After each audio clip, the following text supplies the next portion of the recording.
15-ാം തീയതി കഴിഞ്ഞ 15-ാം തീയതിയാണ് ഈ സംഭവം കഴിഞ്ഞത്. അത്രയും ദിവസമായിട്ട് പോലും ഇന്നിപ്പോ 23-ാം തീയതി അല്ലേ? 23-ാം തീയതി, അത് ഏകദേശം ഒരാഴ്ചയോളം കഴിയുന്നു. ജിനേഷിനെ വിളിച്ചില്ലാരും, എല്ലാവരും വിളിച്ചിട്ടില്ല. അതായത് ഇങ്ങനെ ഒരു സംഭവം ഉണ്ടായിട്ട് പോലും അന്നവരുടെ ഗ്രാമപഞ്ചായത്തിൽ ആരും തന്നെ ജിനേഷിനെ വിളിച്ചിട്ടില്ല എന്ന് പറയണം. എൻ്റെ വാക്കിൽ പറയുകയാണെങ്കിൽ അത് തെണ്ടിത്തരം എന്ന് തന്നെ പറയേണ്ടി വരും.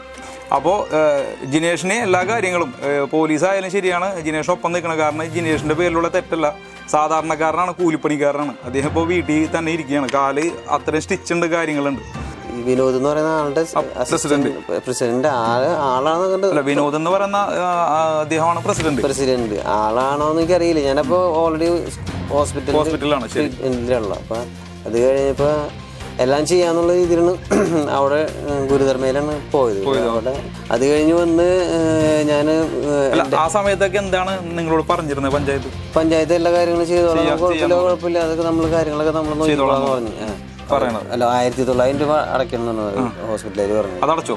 അതടച്ചിട്ടില്ല, അടയ്ക്കണേ. അത് പഞ്ചായത്തുകാർ കൊടുക്കും. പഞ്ചായത്തുകാരുടെ വെറും 1900 രൂപയാണ് ഇപ്പൊ ഇത്രയും ഇതിനായേക്കണത്. അത്ര ആയിട്ടുള്ളൂ. അപ്പൊ അത്രയാണ് എന്നോട് അടയ്ക്കാൻ പറഞ്ഞത്. ജിനേഷിന് എന്താണ് വേണ്ടത് ശരിക്കും? അതായത് മൊബൈൽ ശരിയാക്കി കിട്ടണം, അതുപോലെ തന്നെ ഇതിന്റെ ക്യാഷും കൊടുക്കണം, ഇതാണോ? അല്ല, എനിക്ക് വന്ന് നഷ്ടം. ഇപ്പൊ ഞാൻ ഇപ്പൊ ഇത്ര ദിവസമായിട്ട് വർക്കില്ലാതിരിക്കുന്നത്. എനിക്ക് റൂഫ് ടോപ്പിന്റെ വർക്ക്, അത് 2 വർക്ക് മിസ്സായി. എൻ്റെ 2 വർക്ക് മിസ്സായിട്ടുണ്ട്. പിന്നെ ഈ ഇത് ഉപയോഗിക്കാൻ പറ്റാത്ത അവസ്ഥയായി ഫോൺ. അപ്പൊ ഇതിന്റെ ഡിസ്പ്ലേ മാറി തരണം, എനിക്ക് അത്രേ ഉള്ളൂ, വേറെ ഒന്നും വേണ്ട. ഇത്ര ദിവസം വെറുതെ ഞാൻ എനിക്ക് പണി. എല്ലാം ഉണ്ട്. വണ്ടി അത് അപകടം നടന്ന സ്ഥലത്ത് CCTVകളൊന്നും ഇല്ല. പക്ഷെ വണ്ടി അത് കഴിഞ്ഞ് പോണ ഈ ആക്സിഡന്റ് കഴിഞ്ഞിട്ട് അവര് പാലശ്ശേരി ഭാഗത്തേക്ക് പോണതിന്റെ CCTV ദൃശ്യം എൻ്റെ ഉണ്ട്. നിങ്ങൾക്ക് കലർപ്പില്ലാത്ത ഫുഡ് കഴിക്കണോ? വരൂ അഷ്ടമിച്ചിറ അൽബുസ്ഥാനിലേക്ക്. എല്ലാവർക്കും നമസ്കാരം. ഞാനിപ്പോൾ ഇരിക്കണം നമ്മുടെ വലിയ ഓർമ്മയിലാണ്. ജിനേഷ് എന്ന് പറയുന്ന ഒരു സുഹൃത്താണ് ഇപ്പോൾ എൻ്റെ കൂടെ ഉള്ളത്. ജിനേഷ് വലിയ സെലിബ്രേറ്റ് ഒന്നുമില്ല. ജിനേഷിൻ്റെ ഒരു പരാതി ബോധിപ്പിക്കാൻ വേണ്ടിയിട്ടാണ് ജിനേഷ് ലൈം ലൈറ്റിൽ വന്നിരിക്കുന്നത്. പരാതി ഇതാണ്: കഴിഞ്ഞ ദിവസം അന്നമനട ഗ്രാമപഞ്ചായത്തിൻ്റെ ഹരിതകർമ്മസേനയുടെ വാഹനത്തിൽ നിന്നിട്ട് അവർ കൊണ്ടുപോയ ചാക്കിൽ നിന്നും ചില്ലുഭരണി അവരുടെ അശ്രദ്ധ മൂലം ജിനേഷിൻ്റെ കാലുമ വീഴുകയും. എത്ര സ്റ്റിച്ചുണ്ട് ഇപ്പോൾ? 20ഓളം സ്റ്റിച്ചിട്ട് ഇരിക്കുന്ന ഒരു സുഹൃത്താണ് നമ്മുടെ ജിനേഷ്. അപ്പോൾ ജിനേഷിൻ്റെ പരാതി കേൾക്കാനാണ്. അതായത് യാതൊരു വിധ മാനദണ്ഡങ്ങളും പാലിക്കാതെയാണ് ആ വാഹനം കൊണ്ടുപോയതെന്നും അതോടൊപ്പം തന്നെ ജിനേഷിന് സംഭവിച്ച കാര്യങ്ങൾ എന്താണെന്നും ഇനി ജിനേഷിന് വേണ്ടുന്ന പഞ്ചായത്ത് എന്ത് ചെയ്തു കൊടുക്കും എന്നുമാണ് ജിനേഷ് ചോദിക്കുന്നത്. അപ്പോൾ ഇത്രയും ദിവസം എത്ര ദിവസമായി ഇത് സംഭവിച്ചിട്ട്? ഇതിപ്പോ 15-ാം തീയതി സംഭവിച്ചിട്ട് എന്താ പറയുക, ജിനേഷിന് ആരും തന്നെ പഞ്ചായത്തുമായി ബന്ധപ്പെട്ടവരാരും തന്നെ ഒരു സഹായവുമായിട്ട് വന്നിട്ടില്ല അല്ലേ?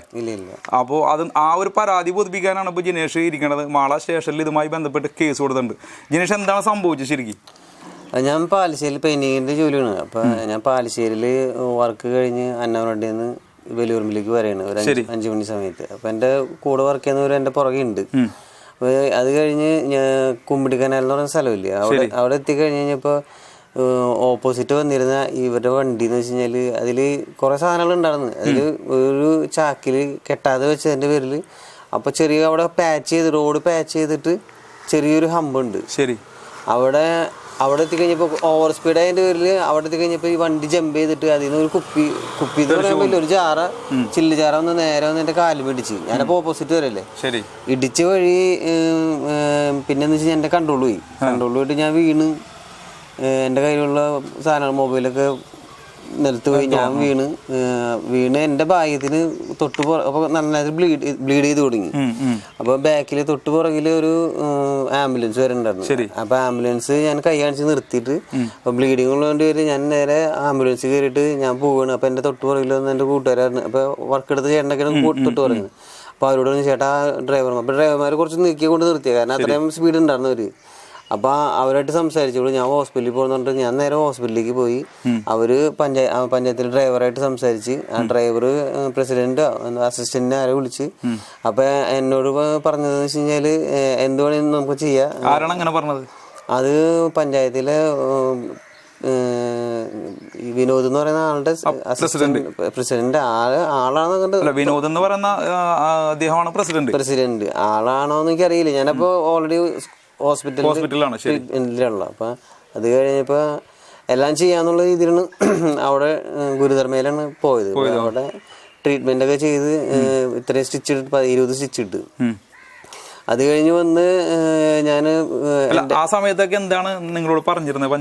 പഞ്ചായത്ത് എല്ലാ കാര്യങ്ങളും ചെയ്തോളാം, കുഴപ്പമില്ല, അതൊക്കെ കാര്യങ്ങളൊക്കെ നമ്മൾ നോക്കിക്കോളാന്ന് പറഞ്ഞു.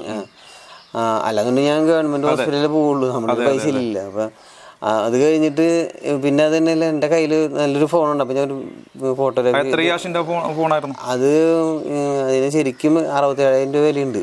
അതിന്റെ ഡിസ്പ്ലേക്ക് മാത്രം ഇപ്പൊ സാംസങ്ങിന്റെ S20 എന്ന് പറയുന്ന മോഡല്. അതിന്റെ ഡിസ്പ്ലേ മാത്രം മാറുന്നുണ്ടെങ്കിൽ 20,800 സംതിങ് ആണ് ഇപ്പൊ പറഞ്ഞത്. അപ്പൊ ഞാൻ പഞ്ചായത്തിൽ പോയിട്ട് ഇങ്ങനെ അപേക്ഷ വെച്ച് എന്തെങ്കിലും പരിഹാരം ഉണ്ടാവുന്നുള്ള രീതിയിൽ. അപ്പൊ പിറ്റേ ദിവസം ഇവിടുത്തെ ഒരു പഴയ മെമ്പറെ കൊണ്ട് ഞാൻ പോയി. ആളെടുത്ത് അവർ വിളിച്ചു പറഞ്ഞു, അങ്ങനെ വേറെ പൈസ ആയിട്ടൊന്നും അങ്ങനെ കൊടുക്കാൻ പറ്റില്ല, ഹോസ്പിറ്റൽ ചെലവ് കൊടുക്കാന്ന് പറഞ്ഞു. അപ്പൊ വെച്ച് കഴിഞ്ഞാല് ഞാൻ കേസിൽ ഹോസ്പിറ്റലിൽ അത് എത്രയോ ഇപ്പൊ എന്നെ ഹോസ്പിറ്റലിൽ നിന്ന് വിളിച്ചിട്ട് ഞാൻ 2,900 രൂപ അടയ്ക്കണമെന്നാണ് പറയണത്. അല്ല, 1,900 രൂപ അടയ്ക്കണമെന്നാണ് ഹോസ്പിറ്റലിൽ പറഞ്ഞത്. അതടച്ചിട്ടില്ല, എന്റെ അടുത്ത് ഇല്ല അടയ്ക്കാനായിട്ട്. അത് പഞ്ചായത്തുകാർ കൊടുക്കും. പഞ്ചായത്തുകാരുടെ 1,900 രൂപയാണ് ഇപ്പൊ ഇത്രയും ഇതിനായേക്കണത്. അത്ര ആയിട്ടുള്ളൂ. അപ്പൊ അത്രയാണ് എന്നോട് അടയ്ക്കാൻ പറഞ്ഞത്. അവിടെ ഇനി പഞ്ചായത്തുകാർ വേറെ കൊടുത്തു എന്ന് എനിക്കറിയില്ല. അപ്പൊ ഓൾറെഡി എന്ന് വെച്ച് കഴിഞ്ഞാല് പഞ്ചായത്തുകാർ ക്രെഡിറ്റ് ചെയ്തോളാന്ന് പറഞ്ഞിട്ടാണ് എനിക്ക് അവിടെ ട്രീറ്റ്മെന്റ് തന്നത്. കാരണം ഞാനും ഹോസ്പിറ്റലായിട്ട് യാതൊരു ബന്ധവുമില്ല. അപ്പൊ അവര് തമ്മിലുള്ള ഇതിലാണ് അവർ ക്രെഡിറ്റ് കൊടുത്തത്. പിന്നെ ഇത് ഞാനപ്പോ കേസിന് പോകാന്നുള്ള രീതിയിൽ മാള സ്റ്റേഷനിൽ കേസ് കൊടുത്തു കഴിഞ്ഞപ്പോ ഇനിയിപ്പോ എന്നെ വിളിപ്പിക്കാന്ന് പറഞ്ഞേക്കണ് കാര്യങ്ങൾക്ക്. ഇതുവരെ അവര് പഞ്ചായത്തിൽ നിന്ന് വിളിയൊന്നും വന്നിട്ടില്ല. അതായത് 2,000 തികയാത്ത രീതിയിലുള്ള ഒരു തുകയാണ് ഇപ്പൊ അടയ്ക്കാൻ പറഞ്ഞേക്കണത്. അത് ഇതുവരെ അടച്ചിട്ടില്ല. അത് അടച്ചോന്ന് അറിയില്ല. എന്നെ ഒരു തവണ വിളിച്ചിരുന്നു, ഇപ്പൊ എന്തായെന്ന് അറിയില്ല. അപ്പൊ പഞ്ചായത്തുകാർ ഇത് അടച്ചോ ഇല്ലെന്ന് നമുക്കും അറിയില്ലേ? നമ്മളോട് ഇതുവരെ പഞ്ചായത്തുകാർ വിളിച്ചിട്ടില്ല. അപ്പൊ ഇത്രയും കാര്യങ്ങൾ. അപ്പൊ ജിനേഷിന് എന്താണ് വേണ്ടത് ശരിക്കും? അതായത് മൊബൈലും ശരിയാക്കി കിട്ടണം, അതുപോലെ തന്നെ ഇതിന്റെ ക്യാഷും കൊടുക്കണം, ഇതാണോ? അല്ല, എനിക്ക് വന്ന നഷ്ടം ഇപ്പൊ ഞാൻ ഇപ്പൊ ഇത്ര ദിവസമായിട്ട് വർക്കില്ലാതിരിക്കുന്നു. എനിക്ക് റൂഫ് ടോപ്പിന്റെ വർക്കുകളുണ്ട്, അത് 2 വർക്ക് മിസ്സായി. എന്റെ 2 വർക്ക് മിസ്സായിട്ടുണ്ട്. പിന്നെ ഈ ഇത് ഉപയോഗിക്കാൻ പറ്റാത്ത അവസ്ഥയായിട്ടുണ്ട് ഫോൺ. അപ്പൊ ഇതിന്റെ ഡിസ്പ്ലേ മാറി തരണം, എനിക്ക് അത്രേ ഉള്ളൂ, വേറെ ഒന്നും വേണ്ട. ഇത്ര ദിവസം വെറുതെ ഞാൻ എനിക്ക് എല്ലാം ഉണ്ട്. വണ്ടി അത് അപകടം നടന്ന സ്ഥലത്ത് CCTVകളൊന്നും ഇല്ല. പക്ഷെ വണ്ടി അത് കഴിഞ്ഞ് പോണ ഈ ആക്സിഡന്റ് കഴിഞ്ഞിട്ട് അവര് പാലശ്ശേരി ഭാഗത്തേക്ക് പോണതിന്റെ CCTV ദൃശ്യം എൻ്റെ ഉണ്ട്. പിന്നെ അതിനെ ഇന്നലെ ഒരു ഫ്രണ്ട് എടുത്ത് അയച്ചെന്ന് അവര് ഓവർലോഡായിട്ട് പോണ വീഡിയോ. അതായത് മൊത്തത്തിൽ ഓവർലോഡാണ് അവരുടെ വാഹനത്തിന്റെ സൈഡിലൊന്നുമില്ല. അതായത് ചാക്ക് ഇങ്ങനെ വെച്ച് കഴിഞ്ഞാല് എപ്പോ വേണേലും വീഴാം, ചെരിഞ്ഞൊക്കെ ഇരിക്കും. സാധാരണ സൈഡില്ല വണ്ടിക്ക്, സൈഡിൽ 2 ഇതുണ്ടാവില്ല, അതില്ല. അല്ലാതെ ചാക്ക് വെക്കാനായിട്ടുള്ള സൈഡില്ല.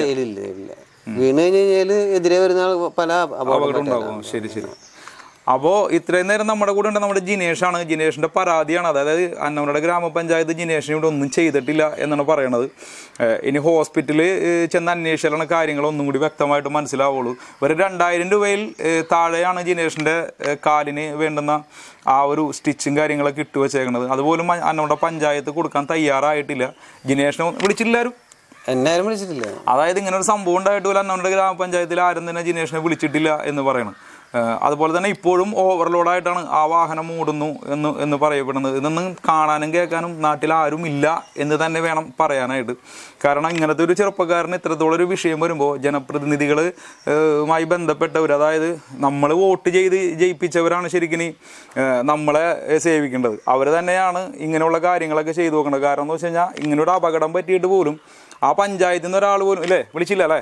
15-ാം തീയതി കഴിഞ്ഞ 15-ാം തീയതിയാണ് ഈ സംഭവം കഴിഞ്ഞത്. അത്രയും ദിവസമായിട്ട് പോലും ഇന്നിപ്പോ 23-ാം തീയതി അല്ലേ? 23-ാം തീയതി, അത് ഏകദേശം ഒരാഴ്ചയോളം കഴിയുന്നു. അപ്പോൾ എന്നിട്ട് പോലും ആരും തന്നെ ആ പഞ്ചായത്തിൽ നിന്ന് ജിനേഷിന് വേണ്ടുന്ന ഒരു രീതിയിൽ ഒരു വാക്ക് പോലും പറയാൻ വിളിച്ചില്ല. അത് എൻ്റെ വാക്കിൽ പറയുകയാണെങ്കിൽ അത് തെണ്ടിത്തരം എന്ന് തന്നെ പറയേണ്ടി വരും. അപ്പോൾ പഞ്ചായത്ത് എത്രയും പെട്ടെന്ന് ജിനേഷിന് വേണ്ടുന്ന എല്ലാ കാര്യങ്ങളും ചെയ്തു കൊടുക്കേണ്ടതാണ്. ഇതിനൊരു കേസ് കൊടുത്തിട്ടില്ലേ? കംപ്ലൈന്റ് പോലീസ് എന്താ പറഞ്ഞേ? വിളിക്കാന്ന് പറഞ്ഞു. പോലീസ് വിളിപ്പിക്കാന്ന് പറഞ്ഞിട്ടുണ്ട് അല്ലേ?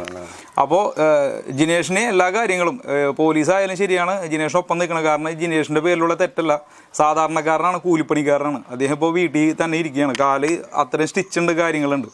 അപ്പോൾ സാധാരണക്കാരനെ അന്നം മേടിക്കണമെങ്കിൽ കൂലിപ്പണിക്ക് പോയിട്ട് വേണം. അതെല്ലാം മനസ്സിലാക്കി ജിനേഷിന് വേണ്ടുന്ന കാര്യങ്ങൾ എല്ലാം ചെയ്തു കൊടുക്കണം എന്ന് മാത്രമാണ് ലൈംലൈറ്റിൽ പറയാനുള്ളത്. നന്ദി, നമസ്കാരം, താങ്ക് യു.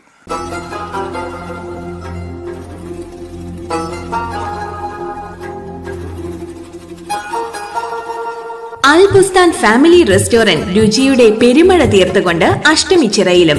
നിങ്ങൾക്ക് കലർപ്പില്ലാത്ത food കഴിക്കണോ?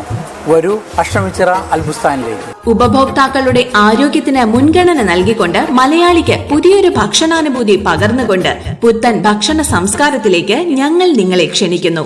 Vegetarian, non veg, Arabian ഭക്ഷണങ്ങളുടെ ഒരു കലവറ തന്നെ ഞങ്ങൾ നിങ്ങൾക്കായി തുറക്കുന്നു.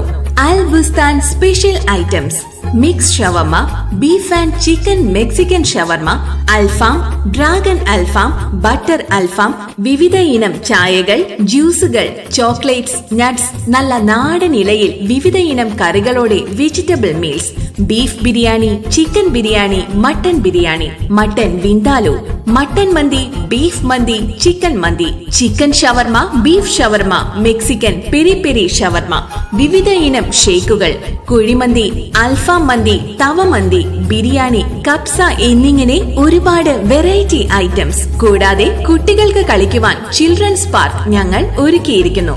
ഇന്ന് തന്നെ സന്ദർശിക്കൂ Al Bustan bakery and restaurant, Ashtamichira, Mala. Phone number 0480299910. മറ്റൊരു നമ്പർ 7736203452.